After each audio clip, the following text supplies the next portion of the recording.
میں ذرا دیر کی خاموشی کے بعد شینا کی طرف دیکھ کر بولی، مگر باجی آپ کہو تو میں بھی تمہارے ساتھ چلتی ہوں، بلکہ میں تمہیں گوٹ بی بی جی کے پاس چھوڑنے خود چلوں گی۔ اس نے مجھے شیشو پن میں مبتلا دیکھ کر جلدی سے کہا، میرا مطلب یہ نہیں تھا باجی، میں نے کہا۔ اوکے اوکے، میں سمجھ گئی، شینا نے کہا۔ دراصل میں یہاں رہتے ہوئے انسپکٹر عنایتاں، سردار دودہ خان اور اعجاز کے خلاف مشن جاری رکھوں گی۔ یہاں میڈم زیب النساء صاحبہ کی پوری ٹیم میرے ساتھ ہے۔ مگر باجی، اس رذیل عورت عنایتاں سے میں خود بھی نمٹنا چاہتی ہوں، تاکہ وہ پھر کبھی مجھ جیسی کسی دوسری مجبور اور دکھیاری لڑکی کو مشق ستم نہ بنا پائے۔ میرے لہجے سے آتش غیظ کی تپش کو محسوس کر کے ایک لمحے کو شینا خاموش ہو گئی۔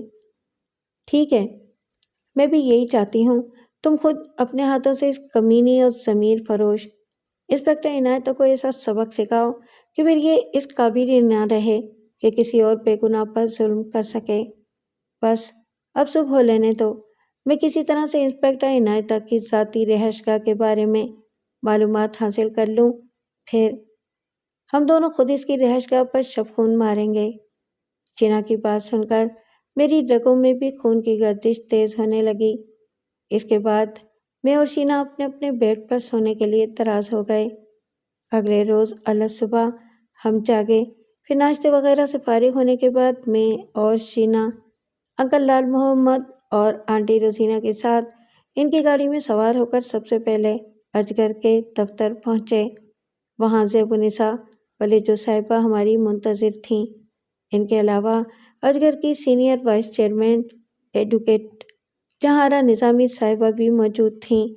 ایک مختصر سی میٹنگ کے بعد انکل لال اور آنٹی روزینہ مجھے اور شینا کو دعائیں دیتی ہوئی وہاں سے جیکب آباد کے لیے روانہ ہو گئیں۔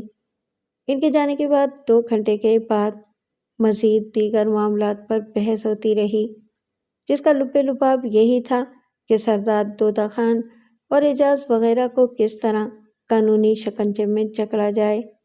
اس دوران میں شینا نے میڈم زیب النساء اور ایڈوکیٹ جہاں نظامی کو میرے آئندہ کے پروگرام کے بارے میں بتانا ضروری سمجھا، جس میں میری گوٹھ روانگی اور محمد پریل کو تلاش کرنے کی مہم شامل تھی۔ میرا تو خیال تھا کہ سردار دودہ خان اور اعجاز کو مکمل طور پر قانونی گرفت میں لینے تک کوجا اپنے گوٹھ جانے کا پروگرام فی الحال مؤخر ہی رکھے۔ ایڈوکیٹ جہاں نظامی نے رائے دیتے ہوئے کہا۔ ایسے میں شینا سے تو کوئی جواب نہیں بن پڑا، مگر میڈم زیب النساء میرے اور پریل کے معاملے کی حساس نوعیت سے بخوبی آگاہ تھیں، لہٰذا خود ہی ایڈوکیٹ جہاں سے مخاطب ہو کر بولی، جہاں ایک وکیل کی حیثیت سے تمہاری بات اپنی جگہ درست ہے، مگر میں سمجھتی ہوں کنجا کا اپنے شوہر محمد پریل کو تلاش کرنا بھی ضروری ہے، کیونکہ میں کنجا کے ماضی کے تلخ حالات سے بخوبی واقف ہوں۔ محمد پریل جس طرح کنجا سے دل برداشتہ ہو کر گمنامی کی راہ اپنا چکا ہے، وہ صورتحال زیادہ سنگین ہے۔ دل برداشتہ ہو کر خود کو بھی نقصان پہنچا سکتا ہے، اور پھر وڈیرے عارف خان اور بھورل خان کے خلاف محمد پریل کی گواہی بھی بڑی ٹھوس اہمیت رکھتی ہے۔ ان کی بات پر ایڈوکیٹ جہاں تفہیمی انداز میں اپنے سر کو جنبش دینے لگی۔ تمہیں نے کنجا کے سارے حالات تفصیل سے بتائی دیے تھے، یقیناً تم بھی میری اس بات سے اتفاق کرو گی کہ محمد پریل اگر کورٹ میں حاضر ہو کر اس بات کی گواہی دے دے کہ اس رات جب اس نے ذاتی مفاد کی خاطر اپنی معصوم اور بے گناہ نو بیہتہ بیوی پر کاری کا جھوٹا الزام لگا کر اسے قتل کرنے کی کوشش کی، تو کنجا جان بچا کر جب وہاں سے بھاگی اور وڈیرے عارف خان کے کارندے کے ہتھے چڑھ گئی اور وہ پریل کے خونی پنجوں سے نجات دلانے کے لیے کنجا کو بہلا پھسلا کر اپنے ساتھ وڈیرے کی اتاق لے گیا تھا۔ محمد پریل کی یہ گواہی یقیناً وڈیرے عارف خان کے گرد قانونی جال بننے میں مددگار ثابت ہو سکتی ہے۔ مگر بھورل خان بھی تو روپوش ہے، کیونکہ جب کنجا کی وڈیرے عارف خان کے خلاف پریس کانفرنس کرنے کے بعد ہماری تنظیم کی طرف سے ایک تحقیقاتی ٹیم کنجا کے گوٹھ حقائق کا جائزہ لینے گئی، تو وہاں باوجود کوشش کے ہماری ملاقات بھورل خان سے نہیں ہو سکی تھی۔ وہ اپنے گرو وڈیرے عارف خان سے ناراض ہو کر روپوش ہو چکا ہے، ایڈوکیٹ جہاں آرا نے کہا۔ اچانک میرے ذہن کو ایک جھٹکا لگا اور بے اختیار مجھے ملعون بھورل خان کے ذکر پر یاد آنے لگا کہ اس کا میرے ساتھ دوبارہ بھی ٹاکرا ہوا تھا، اور یہ انہی دنوں کا ذکر تھا جب اعجاز کھوڑوں کی رکھیل دلشاد خاتون اعجاز کے اشاروں پر ناچتے ہوئے مجھ سے ٹکرائی تھی، اور سب سے پہلے اس نے ہی ایک پراسرار محسنہ کی حیثیت سے میری ضمانت کروائی تھی۔ پھر مجھے اپنے مسلح آدمیوں کے ساتھ عارف خان کے خلاف راجواڑی فیصلہ کروانے کے لیے گوٹھ روانہ کرنے کا بندوبست کیا تھا، اور شمس نامی نوجوان اپنے چند مسلح آدمیوں کے ساتھ مجھے لے کر گاڑی میں روانہ ہوا تھا۔ پھر راستے میں اچانک بھورل خان کے آدمیوں سے ہمارا ٹکراؤ ہو گیا، اور بڑی گھمسان کی جنگ کے بعد شمس سمیت تقریباً سارے افراد سفاک بھورل خان اور اس کے مسلح آدمیوں کے ہاتھوں لقمہ اجل بن گئے، مگر پھر عین وقت پر شینا کے درمیان میں کود پڑنے سے بھورل خان کو پسپا ہونا پڑا تھا، اور پھر وہ رذیل بھورل خان فرار ہونے میں کامیاب ہو گیا تھا۔ اس دوران میں مجھے عارف خان کے گرو گھنٹال پیر برکت علی شاہ المعروف پیر سائیں کے آدمیوں نے اغوا کر لیا۔ بہر طور مردود بھورل خان کا اپنے گماشتوں سمیت ہم سے ٹکراؤ ہوا تھا، تو اس وقت میرے ذہن کو کچھ اشارے ملے تھے کہ بھورل خان نے اب عارف خان کے بعد پیر برکت علی شاہ المعروف پیر سائیں کی آشیرواد حاصل کر لی ہے، لہٰذا اب جب کہ ایڈوکیٹ جہاں آرا نظامی نے بھورل کا ذکر کیا تو بے اختیار مجھے یاد آیا تھا، اور میں نے برملا اپنے اس خیال کا اظہار بھی کرتے ہوئے کہا، مجھے لگتا ہے کہ وہ کمینہ شخص بھورل خان اب پیر سائیں کے زیر سایہ رہ رہا ہے۔ تم یہ بات اس قدر یقین سے کس طرح کہہ سکتی ہو؟ میڈم زیب نے اچانک میری طرف دیکھتے ہوئے پوچھا، تو میں نے تمام واقعات مختصراً ان کے گوش گزار کر ڈالے۔ پیر سائیں کے نام پر وہ سب چونکے تھے، تاہم انہیں بھی پہلے سے اس بات کا علم تھا کہ پیر سائیں نے الیکشن کے دوران میں وڈیرے عارف خان کی کھل کر حمایت کی تھی، مگر ان کے چونکنے کی وجہ یہ تھی کہ اب بھورل خان کیا واقعی اس پیر سائیں کا دست راست بن چکا ہے؟ پیر سائیں کا کونجا والے معاملے میں کود پڑنا ہمارے لیے مزید تشویشناک ثابت ہو سکتا ہے۔ میڈم زیب نے اپنے خدشے کا برملا اظہار کر ڈالا۔ وہ میدان سیاست کی ایک بہت بھاری بھرکم شخصیت ہے، اور اب تو وہ حکومت میں شامل ہو کر ایک بڑی شخصیت بن چکا ہے۔ اس کے بارے میں کہا جاتا ہے کہ وہ اندرون سندھ کے وڈیروں کو اپنی کشتی میں سوار کروانے کا ماہر ہے، اور ہارس ٹریڈنگ میں بھی ملکہ رکھتا ہے۔ اوہ! ایڈوکیٹ جہاں آرا کے ہونٹ دائرے کی صورت اختیار کر گئے۔ یہ تو واقعی بہت نازک صورتحال ہے۔ اس کا مطلب ہے ہمیں ان دونوں افراد کے خلاف سیاسی محاذ پر بھی لڑنا پڑے گا؟ میڈم زیب نے پرخیال لہجے میں کہا۔ آف کورس، ایڈوکیٹ جہاں آرا کے منہ سے نکلا۔ ایسے میں شینا نے ہولے سے کھنکار کر شامل گفتگو ہوتے ہوئے کہا، میرا خیال ہے کہ فی الحال ہمیں اپنی توپوں کا رخ صرف عارف خان کی طرف ہی موڑے رکھنا چاہیے، جب تک کہ اس کا گرو گھنٹال پیر سائیں کھل کر اس کی مدد کے لیے سامنے نہیں آ جاتا۔ شینا کی بات پر میڈم زیب کے ہونٹوں پر زہریلی مسکراہٹ دوڑ گئی۔ شینا کی بات پر میڈم زیب کے ہونٹوں پر زہریلی مسکراہٹ دوڑ گئی، اور پھر وہ بولی، اس شخص کو میں اچھی طرح جانتی ہوں، یہ کبھی بھی کھل کر سامنے نہیں آتا، لیکن مجھے حیرت اس بات پر ہو رہی ہے کہ اس کے کارندے کیا اتنے ہی گاؤدی اور احمق تھے کہ جب انہوں نے اس کے پیر سائیں کے ایما پر کونجا کو اغوا کیا تو آپس میں گفتگو کے دوران میں انہوں نے پیر سائیں کا نام لے لیا تھا۔ اس کے کارندوں کو شاید اپنی طاقت کا کچھ زیادہ ہی زوم تھا کہ کونجا اب ان کے شیطانی نرغے سے بچ کر نہیں نکل سکتی، شینا نے کہا، تو ایڈوکیٹ جہاں آرا نظامی نے تائیدی انداز میں اپنے سر کو دھیرے سے اثباتی جنبش دیتے ہوئے کہا، شینا کی بات درست ہے۔ بہرحال مان میڈم زیب گفتگو کی بے جا طوالت کو سمیٹنے کی غرض سے بولی، بقول شینا اب اپنی توپوں کا رخ وڈیرے عارف خان کی طرف ہی رکھنا ہوگا، اور سردار دودہ خان اور اعجاز کا معاملہ، یہ بھی تو اولیت رکھتا ہے، ایڈوکیٹ جہاں آرا نے یاد دلاتے ہوئے کہا تو میڈم زیبونسا پلیجو نے پرسوچ لہجے میں اپنا سر ہلاتے ہوئے کہا، ہاں سر دست تو ہمیں اس کو حل کرنا چاہیے۔ میڈم زیب نے تائیداً کہا اور پھر شینا کی طرف متوجہ ہو کر بولی، شینا تم بتاؤ اس معاملے میں ڈاکٹر خان محمد ہماری کیا مدد کر سکتے ہیں؟ ان کی بات پر شینا کے چہرے پر الجھن آمیز لکیروں کا جال سا بن گیا۔ پھر وہ ایک ثانیے کے لیے میری طرف دیکھتے ہوئے میڈم زیب سے مخاطب ہو کر بولی، میڈم میرا خیال ہے کہ ڈاکٹر خان محمد کو اس معاملے میں شامل نہ ہی کرنا بہتر ہے، اس کا معاملہ ذرا حساس ہے۔ یہ بتاتے ہوئے شینا نے مختصر لفظوں میں ان باپ بیٹوں کی آپس کی سرد جنگ کے بارے میں آگاہ کر دیا۔ اٹس اوکے، ہم خود ہی اس معاملے میں کچھ کرتے ہیں اور سب سے پہلے آج ڈی پی او سے ملاقات کر کے ان سے مدد لینے کی درخواست کرتے ہیں۔ وہ کیا کریں گے میڈم؟ شینا نے استہزائیہ مسکراہٹ کے ساتھ کہا، انہوں نے تو خود اپنی جان چھڑاتے ہوئے ہمیں اپنے نالائق ڈی ایس پی علی سبھاگو کے حوالے کر دیا تھا، جس نے تساہل سے کام لے کر بعد میں ہمیں متعلقہ تھانے کے ایس ایچ او انسپکٹر در محمد کے سپرد کر دیا۔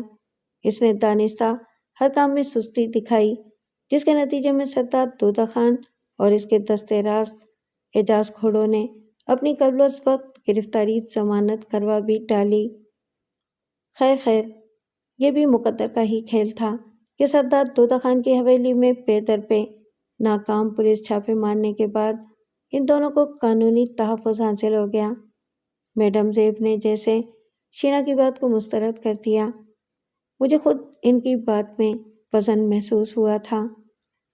میرا خیال ہے کہ بیک وقت کئی مسائل زیر بحث لانے سے ہم الجھ گئے ہیں۔ ہم چند گھنٹوں کے بعد دوبارہ یکجا ہو کر سردار دودہ خان اور اعجاز کو قانون کی گرفت میں لانے کی مضبوط اور مربوط منصوبہ بندی کریں گے۔ ایڈوکیٹ جہاں آرا نظامی نے بالآخر میٹنگ برخاست کرنے کے انداز میں اپنے دونوں ہاتھ اٹھا کر کہا۔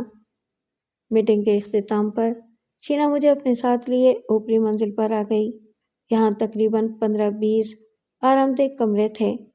شینا نے مجھے بتایا کہ اجگر کی برانچیں دوسرے شہروں میں بھی ہیں، اس لیے مہینے 2 مہینے میں بڑی کانفرنس میٹنگ کے وقت دوسرے شہروں کے تنظیمی عہدیدار یہاں آتے ہیں اور انہی کمروں میں فروکش ہوتے ہیں۔ تم نے دیکھ لیا کنجا، اتنی لمبی بحث کا کوئی خاطر خواہ نتیجہ نہیں نکلا۔ شینا قریب پڑے سنگل صوفے پر پلائی جمان ہوتے ہوئے مجھ سے بولی اور ساتھ ہی مجھے بھی بیٹھنے کا اشارہ کیا۔ خیر یہ لوگ بھی اپنا کام کرتے رہیں گے، مگر ہمیں اپنے عملی کارروائی کو خفیہ طریقے سے جاری تو رکھنا ہی ہے۔ میری پرسوچ خاموشی پر شینا نے خود ہی جواب دیا تھا۔ میں نے تائیدی لہجے میں کہا، جی ہاں باجی، میں آپ کی بات سے پوری طرح متفق ہوں۔ تو میں آج ہی کسی طرح انسپکٹر عنایتہ کی رہائش گاہ کا پتہ معلوم کرتی ہوں، شینا نے پہلو بدلتے ہوئے پرجوش لہجے میں کہا۔ ہمیں اس سنگ دل اور ظالم ضمیر فروش عورت کو اپنا یہ روپ دکھانا ہوگا، ورنہ وہ اپنے پر پھیلاتی رہے گی۔ اس کی بات پر میں نے کچھ سوچنے کے بعد اچانک کہا، شینا باجی، ہمیں کم از کم بی بی جی کو تو اپنی خیریت کی اطلاع دے دینی چاہیے تھی، وہ بیچاری ہماری طرف سے فکر میں ہی مبتلا رہیں گی۔ میں اس کا بندوبست کرتی ہوں اور کسی کو آج ہی کوٹ روانہ کر دیتی ہوں تاکہ وہ بی بی جی تک ہماری خیریت کی اطلاع پہنچا دے، شینا نے کہا تو مجھے اس کی بات پر تسلی ہو گئی۔ اس کے بعد ہم ذرا دیر تک ادھر ادھر کی باتوں میں مشغول رہے، پھر شینا مجھے کچھ دیر آرام کرنے کا کہہ کر نیچے چلی گئی۔ دوپہر کا کھانا ہم نے اوپر ہی اپنے کمرے میں اکٹھا کھایا تھا۔ اس کے بعد ذرا دیر آرام کر کے شینا دوبارہ نیچے چلی گئی۔ پھر رات کے تقریباً 8 بجے وہ واپس اوپر آئی تو اس کے چہرے پر ایک جوشیلی کیفیت نمایاں تھی۔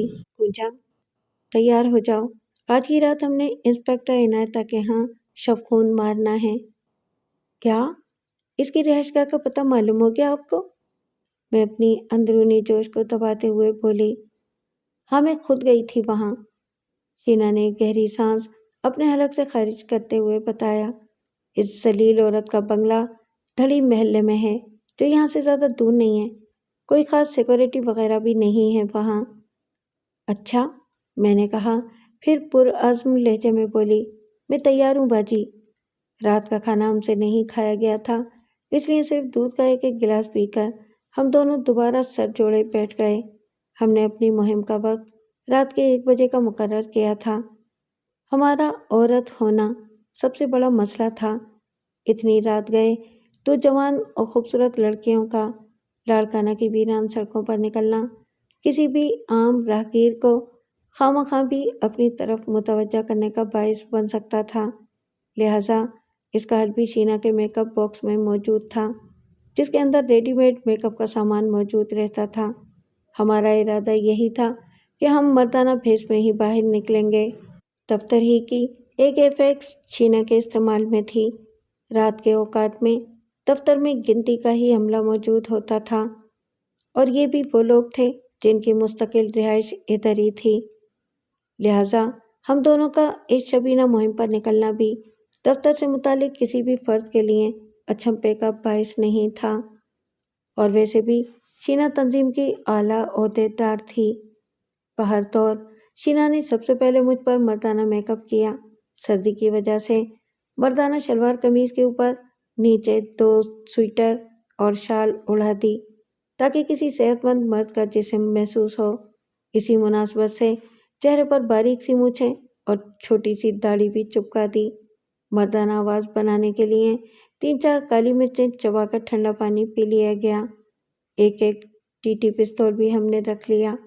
پستولوں کے علاوہ شینا نے ایک خنجر بھی تھما دیا۔ ایک بٹن دبانے سے اس کا پھل باہر نکل آتا تھا۔ تیار ہو اب؟ لگ بھگ آدھے گھنٹے کی تیاری کے بعد شینا نے میری طرف دیکھ کر پوچھا۔ جی باجی، میں بالکل تیار ہوں، بس چلنے کی دیر ہے، میں نے جواب دیا۔ ایک عجیب بات تھی، اس حلیے میں میرے اندر کی سرکش اور جرأت مند کوجا یکایکی بیدار ہو جایا کرتی تھی۔ اس میں کوئی شک نہیں کہ لباس اور بھیس انسانی نفسیات پر واقعی بڑے بھرپور طریقے سے اثر انداز ہوتا ہے۔ مجھے یاد ہے ایسا ہی مردانہ حلیہ میں نے ایک بار پہلے بھی اپنایا تھا، جب میں شینا کو سردار دودھا خان کی حویلی کے قید خانے سے آزاد کروا کر لائی تھی۔ ہم دونوں سینے سے اتر کر نیچے آ گئے اور ایفیکس میں آ بیٹھے۔ ڈرائیونگ سیٹ شینا نے ہی سنبھالی تھی۔ پھر گاڑی کے اسٹارٹ ہوتے ہی میرے دل کی دھڑکنیں بھی تیز ہونے لگیں۔ اگلے ہی لمحے شینا نے کار ایک جھٹکے سے آگے بڑھا دی۔ لاڑکانہ کی سڑکیں ویران تھیں۔ آوارہ کتے بھی سردی کے مارے کونے کھدروں میں دبکے ہوئے تھے۔ کار 15-20 منٹ کے سفر کے بعد تھڑی محلے میں داخل ہو گئی۔ پھر ایک گلی کے پچھواڑے کار روک کر شینا نے نیچی آواز میں مجھے بتایا کہ یہی بنگلہ نما گھر انسپکٹر عنایتہ کا ہے۔ وہ پختہ اینٹوں سے بنا ہوا تھا اور ہم اس کے گھر کے عقبی حصے کی دیوار کے سامنے موجود تھے۔ ہم نے چند منٹ کار میں بیٹھے بیٹھے گرد و پیش کا جائزہ لیا، پھر اپنی اپنی طرف کا دروازہ کھول کر نیچے اتر آئے۔ اس کے بعد اپنے اطراف میں محتاط نگاہیں دوڑاتے ہوئے ہم دونوں دیوار کے ساتھ ساتھ ایک پتلی سی درمیانی گلی میں داخل ہوئے۔ یہاں ہر طرف کوڑا کرکٹ بکھرا ہوا تھا۔ اب ہم دونوں گھوم کر مکان کے سامنے آ گئے۔ چہار سو تاریکی کا راج تھا۔ کسی کسی مکان میں مدھم روشنی نظر آ رہی تھی۔ چند اسٹریٹ لائٹس بھی روشن تھیں۔ سردیوں کی راتیں ویسے بھی اندھیری اور ویران ہوتی ہیں۔ ہم نے کچھ دیر کھڑے رہ کر مکان کا جائزہ لیا۔ اندر ویرانی اور سناٹا چھایا ہوا تھا۔ مدھم سی روشنی بھی نظر آ رہی تھی۔ مکان ایک ہی منزلہ تھا اور خاصے وسیع رقبے میں بنا ہوا تھا۔ شینا نے انسپکٹر عنایتہ کی صرف رہائش گاہ کے بارے میں ہی پتہ نہیں لگایا تھا، بلکہ اس گھر کے مکینوں کے بارے میں مکمل معلومات حاصل کی تھیں، جس کے مطابق یہاں انسپکٹر عنایتہ اپنے شوہر مراد بخش اور 2 بچوں کے ساتھ رہتی تھی۔ اس کا شوہر مراد بخش ایک چھوٹی سطح کا زمیندار تھا۔ ڈوکری میں اس کی کچھ زمینیں تھیں۔ اکثر وہ زمینوں کے معاملات میں وہیں رہتا تھا۔ آج کل بھی وہ ادھر ہی تھا۔ یہاں پہنچ کر اچانک میرے دماغ میں جیل خانے کی وہ لرزہ خیز فلم چل پڑی